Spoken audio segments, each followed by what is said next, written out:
বৃহস্পতিবারের স্পোর্টস কোপে আপনাদের সবাইকে স্বাগত জানাচ্ছি। বুধবার দিন আইপিএল এর ভিক্টরি সেলিব্রেশনকে কেন্দ্র করে একটি অপ্রীতিকর এবং অবিব্রত ঘটনা ঘটে বেঙ্গালুরু চিন্নাস্বামী স্টেডিয়ামে। 11 জন দর্শক স্ট্যাম্পেডের ফলে এবং নিদারুণ জনস্ফীতিতে তারা প্রাণ হারান এবং সেই ঘটনাটিকে কেন্দ্র করে সোশ্যাল মিডিয়া রীতিমতো উত্তাপ হয়ে উঠেছে। তাই বলে আইপিএল কে কেন্দ্র করে সরগরম হয়ে রয়েছে আসর, কারণ আইপিএল কমিটি এবারের আইপিএল এর সেরা খেলোয়াড় তালিকাটি প্রকাশ করেছে। এই তালিকায় জায়গা পাননি ভারতীয় দল অধিনায়ক শুভমান গিল কিংবা ওপেনার যিনি বিখ্যাত সেই যশস্বী জয়সওয়াল।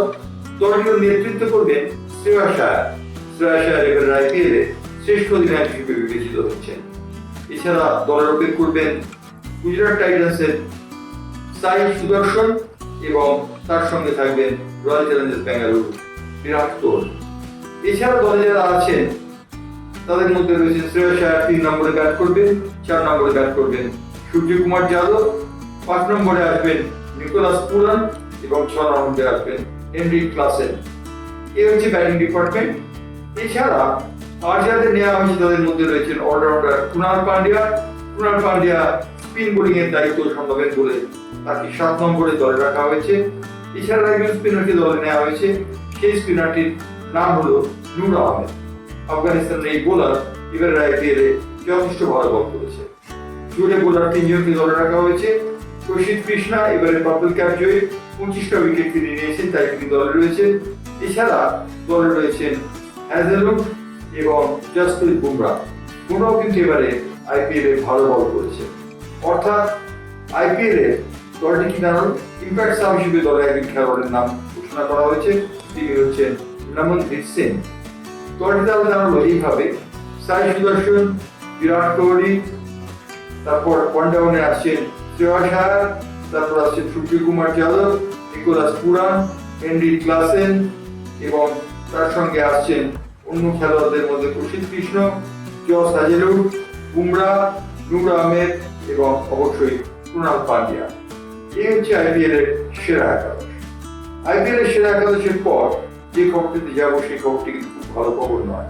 খবরটি হচ্ছে কলকাতা নাইট রাইডার্সের কোচের পদ থেকে সরে যাচ্ছেন চন্দ্রকান্ত পণ্ডিত। 2022 সালে দলের দায়িত্ব নেন। চন্দ্রকান্ত পণ্ডিতকে সরিয়ে এবার দায়িত্ব নিচ্ছেন কে? নামটি শুনলে আপনারা আশ্চর্য হয়ে যাবেন। কেকেআর এর মালিক শাহরুখ খান ইতিমধ্যে তার সঙ্গে কথা বলেছেন। নামটি হচ্ছে রবি শাস্ত্রী কলকাতা নাইট রাইডার্সের দলের অবশ্যই জায়গা নিতে পারে এমন একটি খবর শোনা যাচ্ছে। এবার আসি ফুটবলের খবরে যে খবরটির দিকে প্রথমে চোখ রাখবো সেই খবরটি হচ্ছে Kolkata premier division football league শুরু হচ্ছে 25 জুন। ইস্টবেঙ্গল আগামী বুধবার দিন অনুশীলনে নামছে নিজেদের মাঠে। মোহনবাগান অবশ্য তাদের মাঠ সংস্কারের জন্য অনুশীলনটি করবে যুব ভারতী ক্রীড়াঙ্গনে। তাদের অনুশীলন শুরু হচ্ছে 16 জুন। 3 প্রধানের মধ্যে প্রথম খেলতে নামছে ইস্টবেঙ্গল। 25 জুন লিগ শুরু হচ্ছে। ইস্টবেঙ্গল খেলবে মেসার্সের বিরুদ্ধে।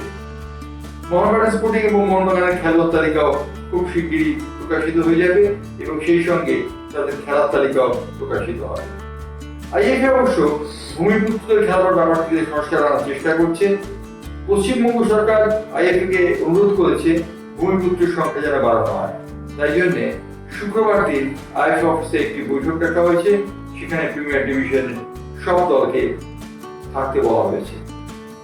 আরেকটি ঘটনা, এবারের ঘটনাটি কিন্তু আইপিএল এ খেলোয়াড়দের খাওয়া দাওয়া নিয়ে রীতিমতো সমস্যায় পড়ে গেছেন পাঞ্জাব কিংস 11 প্রীতি জিন্টা 2009 সালে ভালো খেলার জন্য খেলোয়াড়দের জন্য আলু পরোটা বানিয়েছিলেন, কিন্তু খেলোয়াড়দের খিদে এত বেশি ছিল যে 120টা আলু পরোটা তাকে বানাতে হয়, কারণ খেলোয়াড়দের খিদে খুব বেশি রকম ছিল।